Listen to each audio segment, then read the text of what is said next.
This is my Tattum board on Miro, and I wanted to share because it can be quite confusing to set up. There's a lot of cool features, but the less techie and the more time crunched of us don't have time for that. So hopefully I can get you started, and all my exploration will have profits in the end beyond me.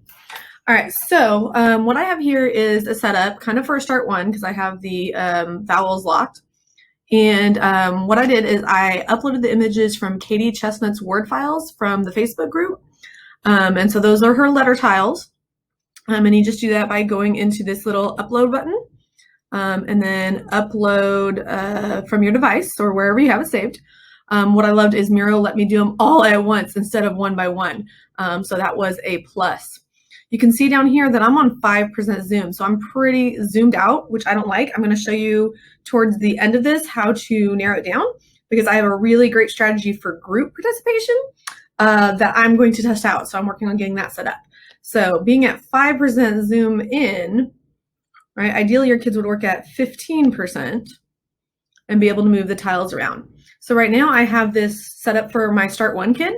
And so or start two. I think it's more start two setup. I have my vowels sitting on top of this locked piece. So I just put a shape. Still used to, yeah, shapes right there. I just drew a shape. All right. And then you can lock it. So if I right click, there it goes. So I long press to unlock, or else I can just click unlock. And then when I unlock it, I can move this piece around and select it. But right now I have it locked down so that that's kind of our building mat. And then whoever I share this with can't select that portion. So they can move tiles onto the mat. They don't get stuck behind it and such like that. Okay, so it's locked for start one. So all you do for unit start 3, 4, 5s is unlock, slide it away, and then I've got the whole board under there.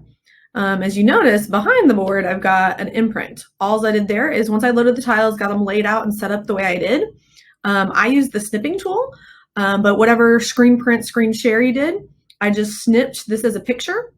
I used PowerPoint to make it transparent, which I'll be happy to share how to do.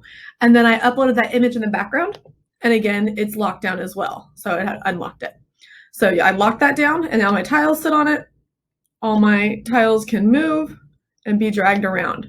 You can see you can grab the tile by like anywhere on the tile, and it's much easier to like not resize. You have to intentionally grab the corner pieces in order to resize the tile. It is a little easy to put these little flowchart lines, but that's where you just teach the kids about undo. In this case, Control Z, or this little arrow up here. So if they grab it the wrong place, something unexpected happens, Control Z, and it puts back. So we've got the imprint to put on the back there.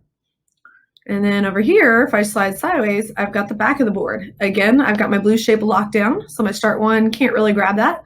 You can change the transparency of the shape. So I could just have this as blue and they don't need to know about it.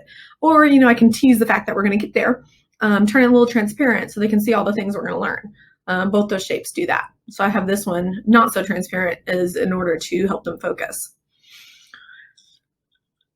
All right, so what I want to work on today is I want to resize this. So I'm at 15% zoom right now, but my concept for the group is that, you know, hey, what if I have several of these work mats, like student 1, 2, 3, 4, 5, all laid out next to each other?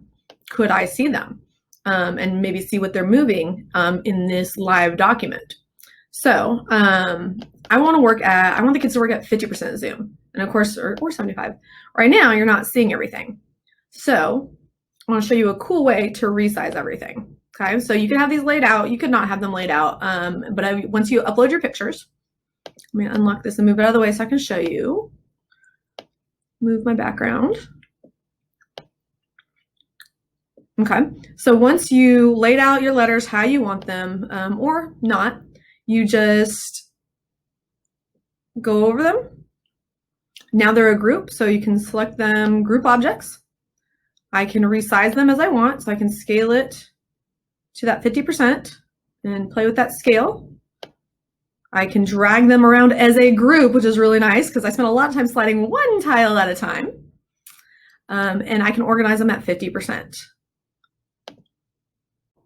All right, I'm going to take my background, do a similar resize, match them up a little bit, zoom in.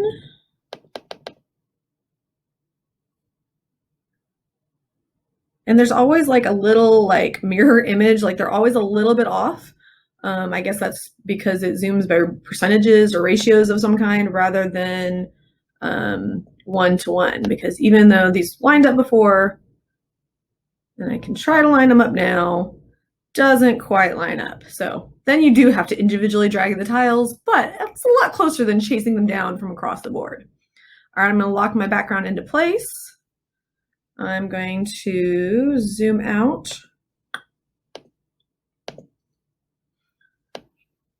Let's see, grab all my stuff. And then I just hit ungroup. And now these are all individual tiles again. I can drag them and align them as I need them. So now, let's see. All right, my kids are working at 50%. They can definitely see the whole thing once I line it up. They have their workspace. I'll do the other one, we'll put it right here. So they have a board. So my theory for group work is I can take this piece and, oh, I gotta unlock the background so that it copies, because if it's locked, of course, doesn't want to change anything.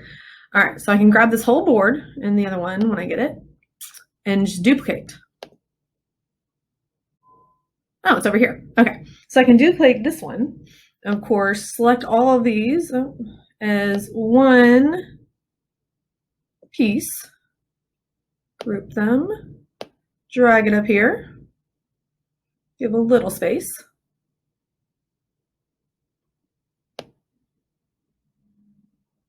My computer's a little slow today. I've been really pushing it, I think. All right. Then I should be able to ungroup once I get it all set up. And so my idea is that, you know, I put, this is mat number 1. So that's really tiny.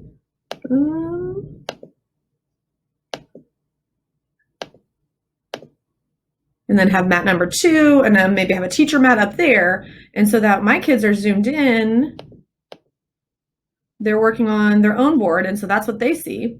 While they're changing things, doing like spelling syllables, I can zoom out and I can see 2, maybe 3. I don't know how many people building, but both kids can participate. And then maybe on the top have my teacher board and be like, okay, come to the teacher board. Okay, go find your mat. Come to the teacher board. Go find your mat. That's my theory for group participation. I will definitely let y'all know how that works. I hope that I've saved you some time, and maybe Miro board's a good option for you. This is definitely something that I think would work on Chromebook, and I don't know about iPads, but definitely Chromebook, because what you do is you share the link with your student, similar to the PowerPoint. So you can set your settings to view or edit. So they have an invite link and an anyone link. And so you can kind of play with those to have different levels of access. Of course, your kids will need to be able to edit the board because they're dragging stuff around. But hopefully iPads will work good with this. I'll be testing that out and I'll give feedback. But if you're sharing the link and they're going to the Miro board, Chromebooks should work with this as well. The last thing I want to point out is you're inviting the students to have edit access to this board, which means that they can probably get into that link anytime, play with it anytime they like, which could be disastrous. So I want to make sure that you definitely go to your boards and you keep an original copy safe for yourself, whether that's just the one original board or the multiple copies for a group or one of each. But definitely do that. So this is my tried out board I've been playing with. And then when I've got it all set up how I want it, I'm going to hit the 3 dots here and duplicate. And of course, I've already got my high school board that I'm actually going to let the kids access, but I'll always have my original set up there. They mess up the board, I just duplicate a new one, send out the new links, and we're golden. No trying to drag and recreate and redo all this. So please make sure that you have an original safe teacher only board